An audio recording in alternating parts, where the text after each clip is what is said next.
રે મન મેઘધનુષે મન રે મન મેઘધનુષી મન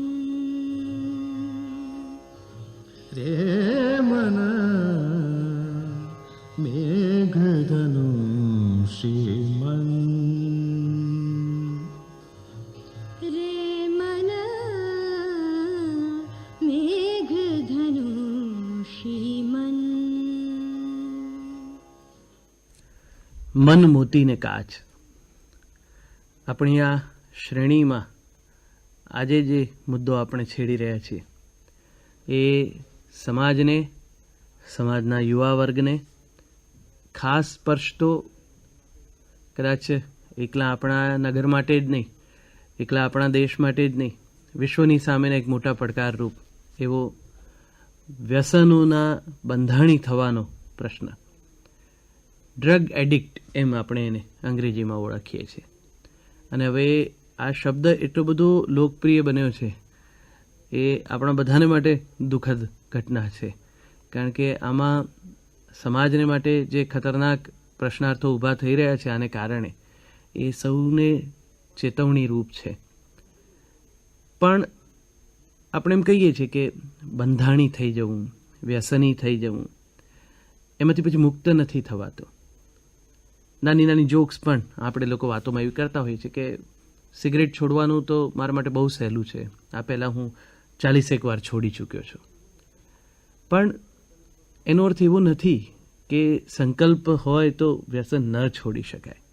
અલબત્ત વાત વાસ્તવિકતાના સ્તરે જોઈએ તો ખૂબ અઘરી છે. જે વ્યસની છે એના પોતાને માટે પડકારરૂપ છે. એની આત્મશ્રદ્ધા, એમાં એનો સાથ જોઈએ, એની નિર્ણય શક્તિનો સાથ જોઈએ, એના કુટુંબીજનોનો પણ સહકાર જોઈએ, સમાજમાં પણ સ્વીકારની ઈચ્છા જોઈએ. બધું ભેગું થાય અને એક વ્યક્તિ નિર્ણય લે ને એને બરોબર સંયમથી પાડે. મને કોણ જોવાનું છે, લાવને એકાદ ફૂંક મારી લઉં, એ રીતે કરીએ તો કોઈ દિવસ વ્યસનમાંથી મુક્ત નહીં થવાય. છોડી તો પછી બિલકુલ છોડી. ઘણા એમ કહે છે કે અમે ધીરે ધીરે વ્યસન છોડીએ છીએ. કેટલાક એમ કહે છે કે ના, એવું નથી, એક જ ઝાટકે એ વાતને પૂરી કરી નાખો. ચર્ચામાં તો ઘણી બધી વાતો આવે. આપણે આ શ્રેણી અંતર્ગત કેટલીક સત્ય ઘટનાઓને નાટ્યાત્મક રૂપ આપીને રજૂ કરીએ છીએ અને એના દ્વારા પછી આખો જે સંદેશ છે એ શ્રોતા સુધી પહોંચે એ માટેનો પ્રયત્ન આપણા સુવિખ્યાત મનોચિકિત્સક ડૉક્ટર હંસલ બચેજ સાથે વાતો દરમિયાન આપણે કરીએ છીએ. આ વ્યસનના સંદર્ભમાં જે નાટક, આપણે એને સત્ય ઘટનાને નાટકનું રૂપ આપીએ છીએ એ અર્થમાં રજૂ કર્યું. એ પછી એમ વિચાર્યું કે કેટલાક એવા વ્યસનીઓને ન મળી શકીએ કે જે હમણાં આ વ્યસનથી ગ્રસ્ત છે. કેમ એવા કેટલાકને ન મળી શકીએ કે જે લોકોનું આ વ્યસન એમને કેટલીક શારીરિક પીડાઓ, રોગ સુધી લઈ ગયું હોય અને છતાં ન સુધરાતું હોય. તો કેમ એવાને પણ ન મળીએ કે જે ક્યારેક વ્યસનથી ગ્રસ્ત હતા, હવે એનાથી મુક્ત થઈને સ્વસ્થ જીવન જીવે છે. આજે એક મિત્ર સ્ટુડિયોમાં ઉપસ્થિત છે. એમનું નામ છે મહેશ શાહ. સાવ સાચું નામ છે. આપણે કોઈ કાલ્પનિક કથાની વાત નથી કરી. ટેલિવિઝન હોત તો કદાચ એમનો ચહેરો ન દેખાય એ માટેના કંઈક પ્રયત્નો કર્યા હોત. અખબારમાં ફોટો હોત તો આંખો ઉપર પેલી કાળી પટ્ટી લગાડત. આ તો ઓલ ઇન્ડિયા રેડિયોનું પ્રસારણ છે ને સત્ય ઘટના છે, સાવ સાચી છે ને એમની પોતાની એક નૈતિક હિંમત છે મહેશભાઈની કે સ્ટુડિયોમાં આવીને એમની વાત કહેવા તૈયાર થયા છે. મહેશભાઈએ વ્યસનમાંથી મુક્તિ મેળવી છે, પણ એ પહેલાંનો તે તબક્કો એમણે પસાર કર્યો છે. એની વાત મહેશભાઈ પાસેથી આપણે સાંભળીએ. મહેશભાઈ, તમે વ્યસન જેને આપણે કહી શકીએ એની શરૂઆત ક્યારથી કરી? હા, તો તુષારભાઈ, વસ્તુ એવી છે કે માનવ સહજ પ્રકૃતિની દ્રષ્ટિએ જોઈએ તો નવું કંઈક કરવાનો અભિગમ હોય તો કોલેજ કાળ દરમિયાન મિત્રો વર્તુળો સાથે સિગરેટ અને સિગરેટની સાથે બીજા લાઇટ આલ્કોહોલિક પદાર્થો ગણીએ તો બિયર અને સિગરેટથી શરૂ થયેલો કોલેજ કાળ દરમિયાનનો પીરિયડ અમારા જમાનામાં. તો એ વખતે મિત્રો સાથે બેસીને સિગરેટ અને બિયર એનાથી શરૂઆત કરેલી અને પછી જેમ જેમ સમય વ્યતીત થતો ગયો એમ અમને લાગ્યું કે આમાં કંઈક ચેન્જ જોઈએ, પરિવર્તન જોઈએ, આનાથી હવે ટેવાઈ ગયા છે, કંઈક નવું કરીએ. તો ચેન્જ મેળવવા માટે ત્યાંથી અમે લીકર ઉપર, એટલે લીકર મીન્સ કે વિસ્કી ને લાઇટમાંથી હાર્ડ ડ્રિંક્સ ઉપર અમે ત્યાં શરૂઆત કરી અને એમાંથી વિચારોને નવો દૃષ્ટિકોણ મળે અને પોતાનો કોન્ફિડન્સ વધે છે. આ લેવાથી એક્સ્ટ્રા મોરલ વધે છે, શરીરનો રિઝર્વ પાવર્સ કામ કરે છે. સિક્સ સેન્સ માણસને કહીએ તો આ લીધા પછી ડેવલપ થાય એવી એ વખતે અમારી માન્યતા હતી. અને અમારી આત્મવિશ્વાસમાં આનાથી વધારો થાય છે. એટલે એ ધીમે ધીમે લીકર જે હતું એનું ધોરણ કોટા વધતો ગયો અને એમાંથી એ કોટા વધતો જતા એક સ્ટેજ એવું આવ્યું કે એનાથી બી સંતૃપ્ત થયા કે ચાલ આ લીકર લઈએ છીએ પણ આમાં કાંઈ ચેન્જ નથી, વધુ પડતો પરિવર્તન નથી. તો એનાથી સિગરેટની સાથે સાથે અમે એ જમાનામાં ચરસ અવેલેબલ હતો. એ વખતે ડ્રગ્સનું એટલું બધું પર્યાપ્ત આપણા દેશ ખાતે અને આપણા અમદાવાદ સિટી ખાતે ચલણ નહોતું. એટલે એક મિનિટ મહેશભાઈ, તમારી ઉંમર હમણાં કેટલી? હાલ મારી ઉંમર છે 44 વર્ષ. અચ્છા, હાજી. અને આ હું લગભગ વાત કરી રહ્યો છું 20 વર્ષ પહેલાંની, અચ્છા, એટલે 2 દાયકા પહેલાંની. એ વખતે ડ્રગ્સ આટલું બધું પ્રચલિત નહોતું, અથવા તો હતું તો એ ઇન્ટરનેશનલ લેવલે હતું આપણા ઇન્ડિયામાં. એટલે વિદ્યાર્થીઓનો હાથ ત્યાં સુધી હજુ નહોતો પહોંચતો. હા, રાઈટ સર. તો એ પછી જે તબક્કો શરૂ થયો એની અંદર લીકર, મેં તમને કીધું ત્યાં વિસ્કી, અને ત્યાંથી આગળ વધીને સિગરેટના અંદર કંઈક ચેન્જ મેળવવા માટે સ્મોકિંગ પદ્ધતિમાં એની અંદર અમે ચરસ ભેળવતા થયા. અચ્છા મહેશભાઈ, આમ તો એવું છે કે આ બધી જ વસ્તુ ઉપર બાન છે અને અમદાવાદ શહેરમાં તમે લીકર અને ચરસ આ બધું મેળવી શકતા? હા, ઇઝીલી મેળવી શકતા હતા. તો એ પછી ચરસથી શરૂઆત થઈ સિગરેટની અંદર, અને ચરસની શરૂઆતમાં અમે એવું સમજવા માંડ્યા કે એ લેવાથી આપણું મગજમાં કંઈક અનેક મનોવૈજ્ઞાનિક કારણો, એટલે કે અમુક કેમિકલ્સ ઝરે છે જેનાથી કોન્ફિડન્સ, અમારો આત્મવિશ્વાસ વધે છે અને કંઈક નવી દુનિયામાં, નવા ખ્યાલોમાં, એક ઇમેજિનેશન, કાલ્પનિક દુનિયામાં અમે પ્રવેશ કર્યો આ ચરસની સાથે. અચ્છા, તમે તમારી સાથે તમારા મિત્રો રહેતા? હાજી. અચ્છા, મિત્રોથી શરૂઆત કરેલી અને મિત્રોની અંદર કંઈક ડિફરન્ટ કરવાની, બીજાથી કંઈક આપણે અલગ છીએ, જેને કહીએ કે સુપિરિયરિટી કોમ્પ્લેક્સથી પીડાતા થયા અમે. કોલેજ કાળ દરમિયાન અભ્યાસમાં થોડું મન પરવાતું નહીં. એ પીરિયડ કોલેજનો જે અધ્યેય હતો શિક્ષણનો એ પૂરો ન કરી શક્યા.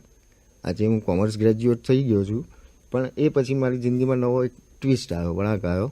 હું એક છોકરીના પ્રેમમાં પડ્યો. તે મહારાષ્ટ્રીયન હતી અને એ છોકરી લો કાસ્ટ કેટેગરીમાંથી આવતી હતી. તો અપર મિડલ ક્લાસની એ છોકરી હતી. તો ઇન્ટરકાસ્ટ મેરેજ વખતે મારા મધર ફાધરને વડીલોએ મારા માટે ઓબ્જેક્શન લીધું અને એ દરમિયાન આ મારો પિરિયડ તબક્કો ચાલુ હતો વ્યસનનો. તો એ વખતે સમાજ મારી વિરુદ્ધ હતો, માતા પિતા મારી વિરુદ્ધ હતા, કારણ કે એ છોકરીની સાથે લગ્ન કરવા માટે આ લોકો મને સંમતિ આપતા નહોતા. તો એ દરમિયાન મેં ઘરની અંદર મારી પોતાની માનસિક મૂંઝવણ દૂર કરવા માટે મેં મારી જાતે સોલ્યુશન શોધી કાઢ્યું અને એમાંથી મારા મિત્રો દ્વારા જાણ્યું કે ડ્રગ્સ એવી એક વસ્તુ છે, નવો પાવડર જે બોમ્બેથી ઇન્ટ્રોડ્યુસ થયેલો એ વખતે, એની કિક, જેને વ્યસનની ભાષામાં કહીએ તો કિક, એ કિક જે માણસને આવે છે એનાથી એ થ્રિલ અનુભવે છે. અને મારા જીવનમાં જે તબક્કો હતો એ તબક્કામાં માનસિક મૂંઝવણનો ઉકેલ લાવવા માટે મેં આ પદાર્થના સેવનોની શરૂઆત કરેલી. એ પછી થોડી ઘણી સંઘર્ષ પછી મારા ઘેર પરમિશન મળી, એ છોકરીને સાથે લગ્ન કર્યા. અને એ દરમિયાન મારા જિંદગીમાં એક બીજો ટ્વિસ્ટ આવ્યો કે હું અહીંથી વિદેશ યાત્રાએ ગયો. ત્યાં દારે સલામમાં, ટાન્ઝાનિયા, ઈસ્ટ આફ્રિકા, ત્યાં મારું મિત્ર વર્તુળને સર્કલ વધતું ગયું. તો ત્યાં આગળ LSDના ઇન્જેક્શનો અને મોર્ફિયા એટલે કે નોર્ફિનથી ઓળખાતા પદાર્થો જે ઇન્જેક્શન દ્વારા લેવાય છે. એટલે પછી બ્રાઉન સુગર પછી એક બીજું કંઈક નવું કરવું જોઈએ. હા, તો એક સ્ટેજ એ આવ્યું કે પરાકાષ્ઠા એની કે નોર્ફિન લેતો હું થઈ ગયો. જે ડ્રગ્સની દુનિયામાં એમ કહેવાય કે હેરોઇન, કોકીન આ બધા પદાર્થોનું મેં એક ચેન્જ ખાતર મારા જે પ્રકૃતિને અનુરૂપ કે કંઈક ડિફરન્ટ કરવું છે, આ જિંદગીમાં કંઈક માણી લેવું છે, બરોબર. તો એ આશયથી મેં આ બધા પદાર્થોનું ત્યાં પણ સેવન કર્યું. અને એ દરમિયાન ત્યાં આગળથી ઇન્જેક્શન દ્વારા લેવાતા પદાર્થો જે મોર્ફિયા ઓળખાય છે, નોર્ફિન ઓળખાય છે. અને અહીં ઇન્ડિયા પરત આવ્યા પછી મને પોતાને શારીરિક તકલીફો થવા માંડી. એટલે જનરલી મેં મારા ફેમિલી ડૉક્ટરને કન્સલ્ટ કર્યા. અને એક કોમ્પ્લિકેશનમાં એવું હતું કે શરૂઆતના તબક્કે મને ભૂખ ના લાગે, ઊંઘ ના આવે, અથવા તો આ પદાર્થો ન લઉં, આ ડ્રગ્સ કે તો એ પીરિયડ ચોક્કસ દરમિયાન જોઈએ કે સવારે ઉઠ્યા પછી બાથરૂમમાં નાતો હોઉં ત્યારે મારું પોતાના કિચનમાં મારી મિસિસ નોર્ફિનનું ઇન્જેક્શન બોઇલ કરતા હોય, બાથરૂમમાંથી નીકળીને પહેલાં નોર્ફિનનું ઇન્જેક્શન લઉં, પછી જ હું મારા રૂટીન કાર્યમાં કોન્સન્ટ્રેટ થઈ શકતો હતો. એ નોર્ફિનથી શરૂઆત કરીને એ તબક્કે દિવસમાં એક સ્ટેજ એવું આવ્યું કે મારે 6-7 વાર આ ઇન્જેક્શન લેવું પડે. અને મારી પોતાની મનોગ્રંથિ એક મારા મનની પોતાની એક ગ્રંથિને એક પરિકલ્પના એક વ્યાખ્યા બની ગઈ જીવનની કે કોઈ બી કાર્ય કરવું અથવા નિર્ણય લેવો હોય તો મારે ડ્રગ્સ લેવું પડે તો જ મારામાં કોન્ફિડન્સ આવે, એવી એક માન્યતા બંધાઈ ગઈ. મારી પત્ની મારી જિંદગીમાં મને આ બધું છોડવા માટે એક સામાન્ય સ્ત્રી જે રીતે ઝઘડા કરે, કંકાસ કરે ઘરની અંદર, એવું કાંઈ જ કરતી નહીં.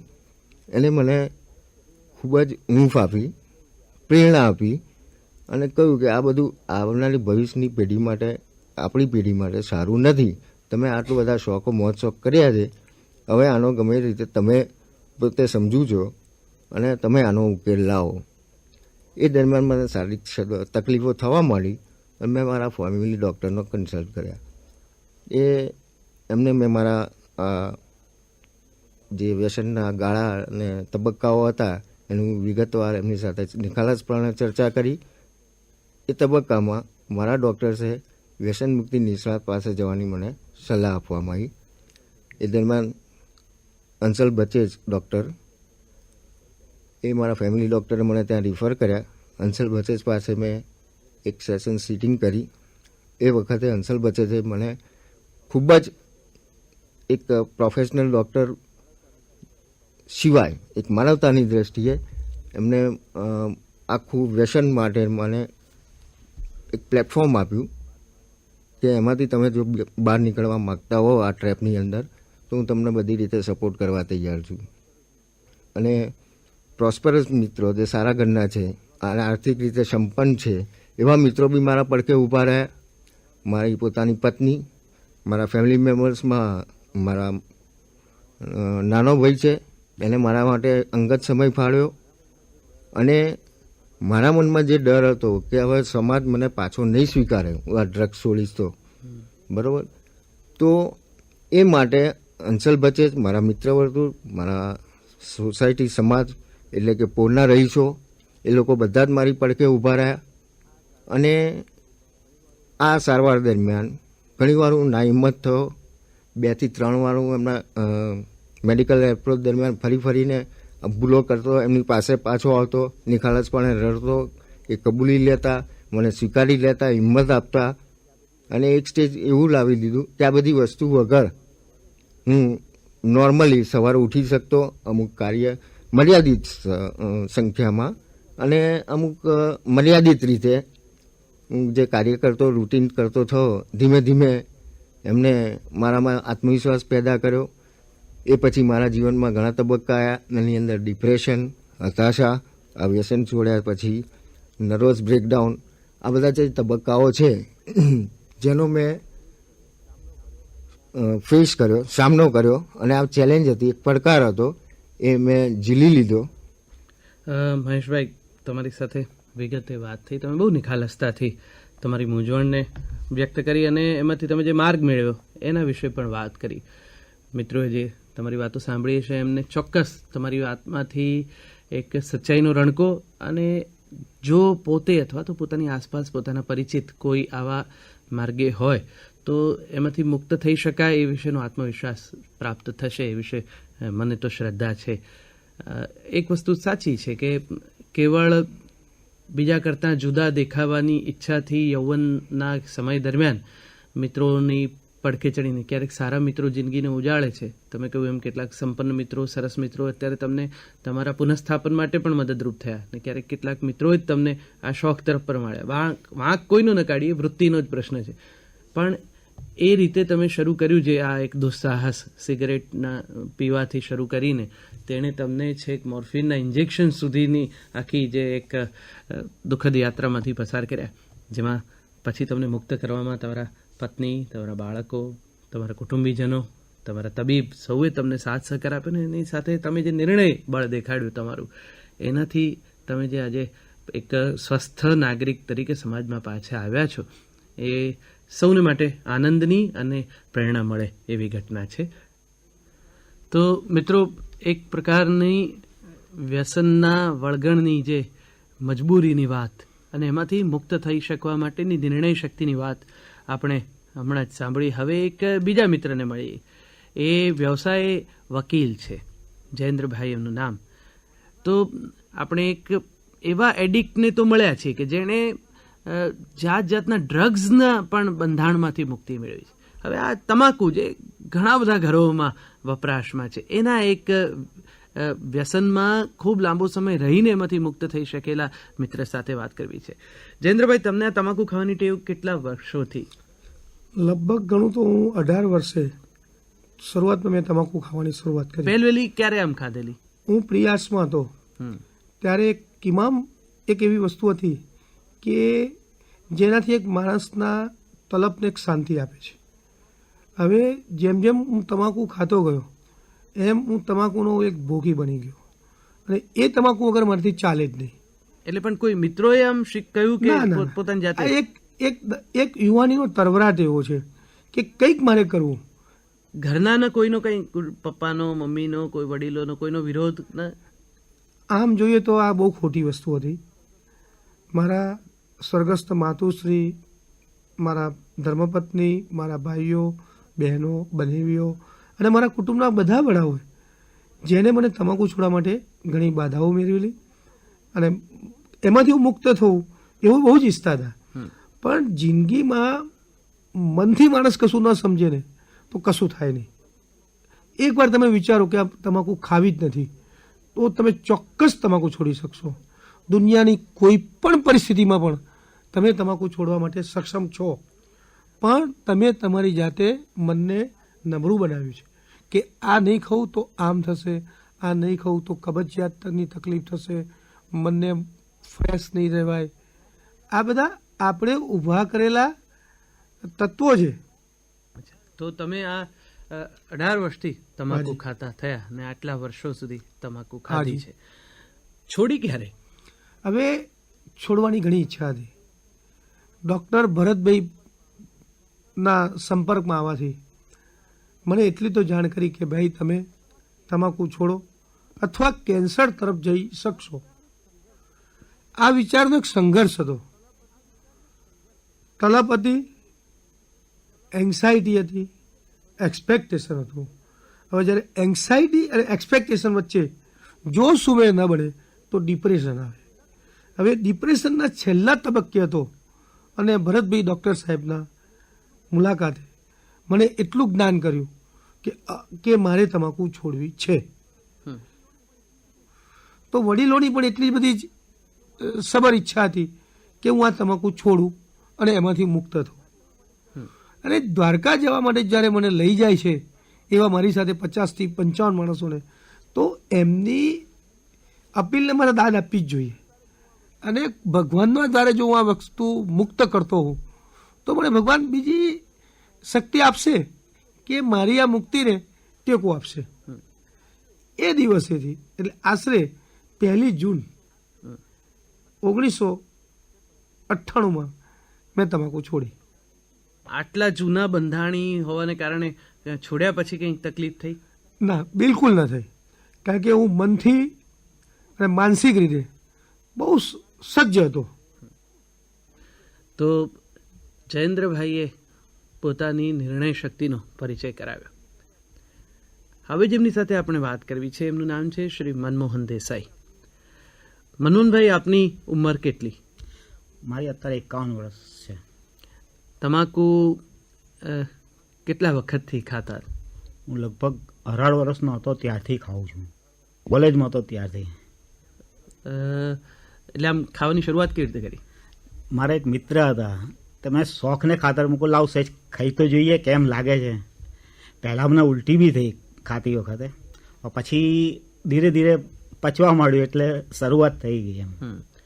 આમ કેટલી તમાકુ ખાવ દિવસમાં અત્યારે? હવે અત્યારે તો થોડી ઘણી ચૂનો ને તમાકુ જે આવે છે તે હું ખાઉં છું, અને મસાલો 2-3 વખત થાય બસ. તો તમે દેશી તમાકુ ખાવ? હું દેશી તમાકુ ખાઉં છું. અચ્છા. પહેલવેલી તમે જે 18 એટલે યુવાનીના એ દિવસોમાં ખાધી હશે, તો આમ કેવું એમ ખાવાનું મન કેમ થયું? એમ બસ અમુક વખતે હું મારી પોતાની જો જિંદગીમાં જો તો ઘણી વખત ટેન્શન ને આ તે કોઈ ફેરી શોખનું એટલે ટેન્શન ઘણી વખત શોખમાં બી પરિણામે એવું પણ બને? એવું પણ બને છે. અચ્છા, આમ શું આપનો વ્યવસાય શું છે? હું નોકરી કરું છું, બેંકમાં નોકરી કરું છું. અચ્છા, એટલે ક્યારેક એ બધી ચિંતામાં પણ એ મારી હોમલી. અચ્છા, એટલે ખાવાનું મન થાય? ખાવાનું મન થાય. પણ પછી આમ કામ કરતા હોય દરમિયાન ખાઓ કે પછી હવે જમ્યા પછી ખાવી જ પડે કે? ના, લગભગ તો રેગ્યુલરલી રાતે સૂતી વખતે છૂટે બસ. એટલે સવારથી લગભગ ચાલુ થઈ જાય એમ કહું તો ચાલે. અચ્છા, અને તો આટલી બધી એટલે વચ્ચે વચ્ચે છૂટે બી ખરી, વચ્ચે બંધ બી થાય, કાઢી નાખીએ, એ રીતનું ચાલ્યા કરે તો રૂટીનમાં. પણ આમ ઘરનાનું શું કેવું છે હા ટેવ બાબતે? હા, એની બાબતમાં થાય, બોલવાનું થાય, નર્વસનેસ આવી જાય એ લોકોને કે આ વસ્તુ ખોટી છે, તમે કેમ બંધ કરતા નથી. એ લોકોની વાત બી સાચી છે. આ એક જાતનું દૂષણ છે. આવું દૂષણ જો તમે દૂર કરો તો તમે જીવનમાં બી આગળ આવો. એકચ્યુઅલી આ જે વસ્તુઓ જે છે એ મગજની નસોને બી અસર કરે છે અને શરીરને બી અસર કરે છે. તમારી કોઈ બી આગળ જે પ્રગતિ હોય છે તે બી રૂંધાય છે. આ વ્યસન નુકસાનકારક છે એમ. પણ આ વ્યસનથી કોઈ આમ હવે આટલા વખતથી ખાવ છો હોય તો એનાથી કોઈ ફાયદો થયો હોય એવું લાગે? નહીં, એનાથી કોઈ ફાયદો નથી, એનાથી નુકસાન જ છે. હા, થોડી વાર ટેમ્પરરી તમને આનંદ મળે, તે પરમાનન્ટલી આનંદ નથી. પરમાનન્ટલી આનંદ મેળવવા માટે તો જીવનની અંદર બધી ઘણી વસ્તુઓ છે. તો પણ એક જાતનો જો માણસ કોઈ બી એક જાતનો જો સારો શોખ, સારી હોબી વાંચન છે કે રમત છે, કોઈ બી ગેમ તો અથવા તો કોઈ સંગીત કે કોઈ ડાન્સ કે આ તે જો રિધમની અંદર જો કોઈ વસ્તુ કરવામાં આવે તો એની આ રિધમ જે ખરાબ રિધમ છે ચોક્કસ છૂટે. અચ્છા, આમ ખાવ ત્યારે આમ શું લાગે? આમ તમાકુ ખાવ તો તે વખતે થોડું આમ તમને આમ એ થાય, મનને શાંતિ મળે કે કંઈક એ થાય. આ જે મગજની નસો જે ખાધા પહેલા જે એકદમ ઢીલી પડી જતી હોય તો એમ કે થોડી ટાઈટ થાય, આમ સારું લાગે. પણ એ વસ્તુ સારી નથી. એવું કોઈ દિવસ આમ વિચાર આવ્યો કે આ છોડી દઉં? ઘણી વખત મેં અત્યાર સુધીમાં 1 જ મહિનો મેં તમાકુ છોડી છે. પણ પછી આમ છોડી ત્યારે કેવું લાગ્યું? કોઈ વખત ભાઈબંધ દોસ્તદાર જોડે આવી અમુક આખો મસાલો ખાઈ શકું ને ત્યાર પછી એ ચાલુ થઈ ગઈ, હજી સુધી છૂટી નથી. વ્યસન તરફ વળી ગયા છે એ કોઈ સમાજનું હિત જેના હૈયે નથી તો સમાજના શત્રુ છે. કંઈક અંશે સમાજે એમના પ્રત્યે ઉપેક્ષા સેવી લીધી છે. આ બધું પણ બરોબર નથી. સમાજે પણ ઉદારતાથી એમને સાથે રાખવાના છે. એ બધા જ ભેગા થઈને તો સમાજ બનાવ્યો છે. પણ આ ટેવો જે લોકો છોડવા માટે મથતા હોય એને મને લાગે છે કે બીજાઓનો સહકાર મળે એ બહુ જરૂરી છે. એક મિત્ર તમાકુ છોડવા માંગતો હોય અને એ જ વખતે બીજો એક મિત્ર આવે ને પડીકી ધરે, એમ કે હવે એમાં કંઈ વાંધો નહીં, એક નાની કણી ખાતો વાંધો નથી. અને પેલા એનું સંકલ્પ બળ સામે જ રહેલી પોતાને પ્રિય એવી લલચાવનારી વસ્તુને જોઈને થોડી વારમાં પાણીમાં બેસી જવાય છે અને ફરી પાછી એ એક કટકીમાંથી એક પડીકીમાંથી પછી દિવસની 3, 4, 5 જેવી જેની ઈચ્છા એ પ્રમાણે શરૂ થઈ જ જતી હોય છે. વ્યસનથી વેગળા રહેવા માટે મન એ જ એકમાત્ર આધાર છે અને મન એક વખત નક્કી કરી લે કે ના, મારે આ માર્ગે નથી જવું, આ રીતે મારે પ્રસન્નતા નથી જોતી, તો મને લાગે છે કે આ વ્યસનથી ચોક્કસ દૂર થઈ શકાય. જે મિત્રોએ આ વાતો સાંભળી છે એ સૌ પણ પોતાના અનુભવની વાત અમને લખી મોકલી શકે. ભવિષ્યના કાર્યક્રમોમાં અમે એનો સમાવેશ ચોક્કસ કરીશું. આમ તો મરીઝ સાહેબે એમ કહ્યું છે વ્યસનના સંદર્ભમાં જ કે જે એ કહે કોઈ ન વ્યસન હોવું જોઈએ, જે એ કહે કોઈ ન વ્યસન હોવું જોઈએ, કેવું અધૂરું એનું જીવન હોવું જોઈએ. તો એ વ્યસન મરી સાહેબના મનમાં કંઈક જુદું છે. એ જે પરમ તત્વ છે એના પ્રત્યેની પોતાની લાગણીના સંદર્ભમાં કહે છે કે એના પ્રત્યેનો એક લગાવ હોય, એના વગરનું જે જીવન છે એ અધૂરું સાબિત થાય. તમને ગમતી કોઈ પણ એવી વૃત્તિ, એવી ઈચ્છા, એવી પ્રવૃત્તિ કે જે તમારા જીવનને કંઈક સરસ વળાંક આપી શકે, એનું વ્યસન હોય તો મને લાગે છે જીવન સુંદર બને જ. પેલો સરસ શેર પણ છે કે એક આદત સી બન ગઈ હૈ તું और आदत कभी नहीं जाती. रे मन मेघ